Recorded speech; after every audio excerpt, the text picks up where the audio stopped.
Hello? Yo, what's up, man? Yeah. What'd he get?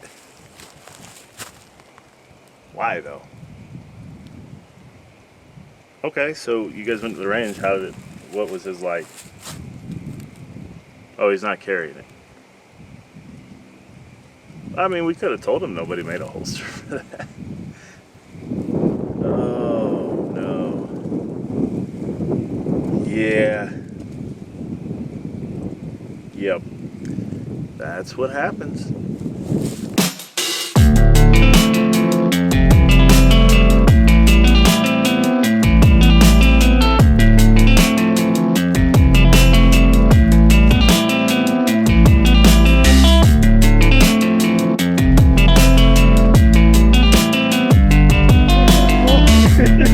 That was good. Yeah, good We job. could have burned through a lot of ammo. What's going on, guys? We are out on the range today, but I don't think we're going to be shooting, and I don't anticipate the sound of other people shooting, so that's good. Anyway, what we're going to talk about is we all have that friend, right, that goes out and they drop a lot of money on some novelty gun, whatever, and they may not have other guns for defensive use, right? They may not have a concealed carry gun, home defense gun, but by God, they have got the latest, greatest Desert Eagle 9000, whatever. And then they start hitting you with the, hey, where can I find a holster for this? Hey, who makes whatever for this? Well, nobody really, because nobody carries something like that. Or I shouldn't say nobody, you and two other people. So let's kind of take a look at the merits of keeping it realistic.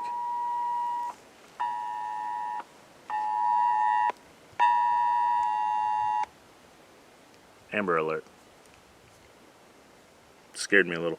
Anyway, let's kind of take a look at the importance of keeping things realistic. I do feel like I need to preface this by saying that I really do not care what you do with your money. So I know somebody somewhere is going, well, it's my money, and if I want to buy the FN57 Desert Eagle combo pack, and that's fine. That's cool. Not really talking to you, guy. I'm talking about people that are open to advice. So let me also say that I have some of these novelty guns. This is an FN57. It is clear. It is a cool gun. I don't have any ammo out here because I shot it making another video, actually teaching people how to field strip this gun. So, pretty neat gun. Pretty fun gun. Good carry gun? No. We'll touch on that in a second. The other gun I have out here with me is my FN509 Tactical. Tactical, whatever. I like it because you can put a red dot on it and it's brown, and I like brown guns. So 9mm, we'll talk more about that in a second.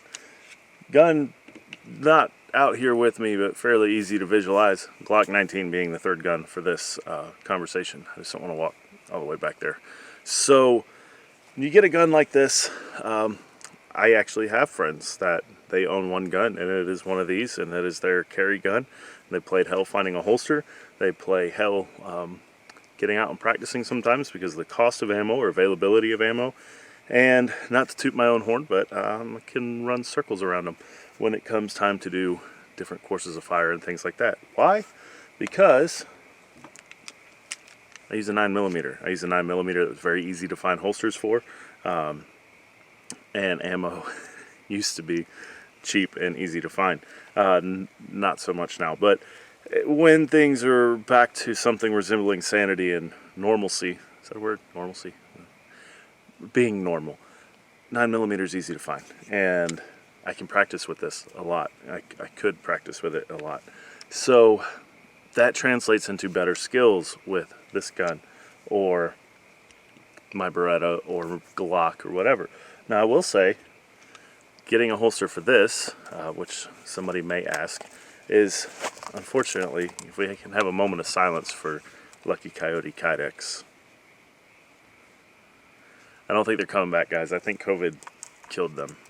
Not the people, but the business itself. So that's really crappy, because these are hands down my favorite Kydex holsters that I have ever used.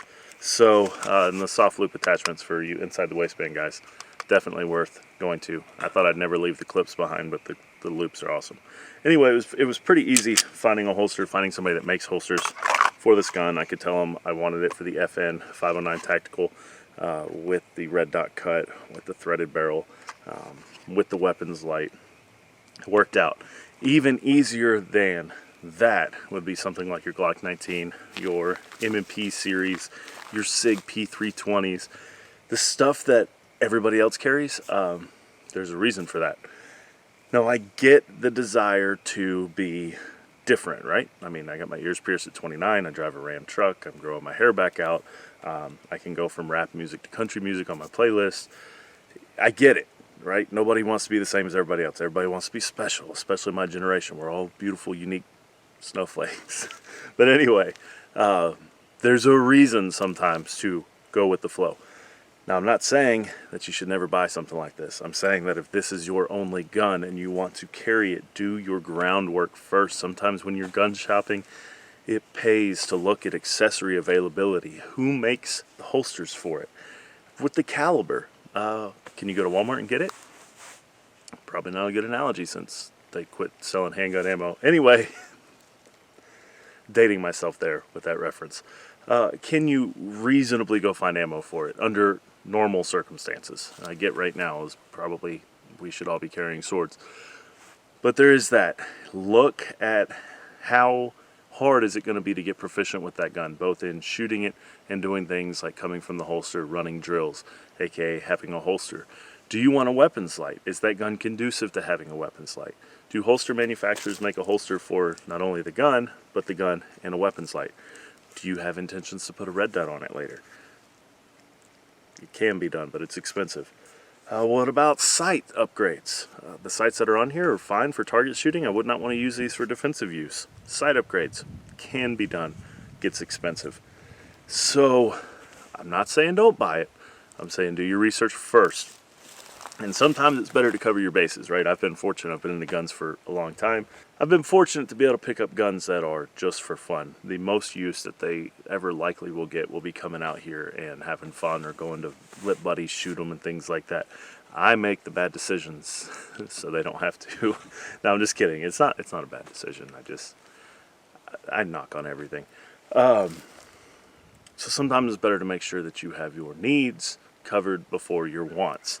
If you want to be that beautiful, unique snowflake, sometimes the place to do that isn't so much with your defensive tools.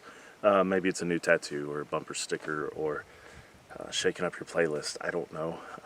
Facebook. You have the ability to post whatever you want on Facebook so long as they like it.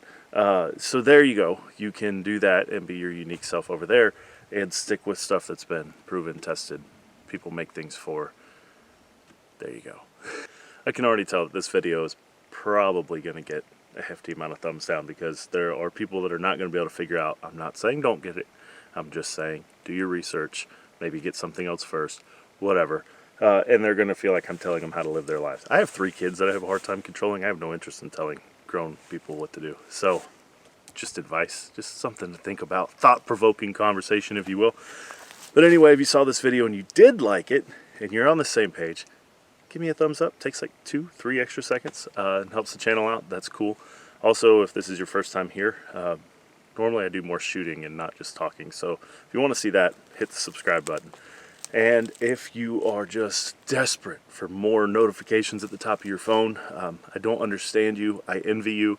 You can hit the notification bell and be updated when I release a new video. So there is that. My Patreon guys rock. I try to get them some Patreon-only content periodically as best I can. So there is a link in every video if you're so inclined. I'm not saying you have to do it. I'm not even saying you should do it. But if you want to do it, it's there. Also, channel memberships are live.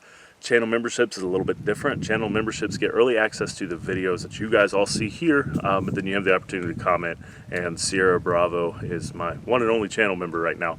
But we engage in the comments and whatnot beforehand, so I'm enjoying that kind of one-on-one dialogue before a video goes live. So if you ever get on there and there's like a whole conversation between me and Sierra Bravo, it's because he got like 5 days early access to the video and catching up. So there is that, guys. Any tier on those things is appreciated. I understand shooting is my hobby. It's probably yours too. It's an expensive hobby. You have your own expenses. I'm just a dude that shoots, that has a camera out here. So I get that. I'm not telling you that you absolutely should financially contribute to the channel. But if you want to, those are the two best ways to do so. So thank you all so much for all the support, the likes, comments, shares. That is also very valuable, and I appreciate it more than words can express. Stay safe, keep shooting, and I'll see you next time.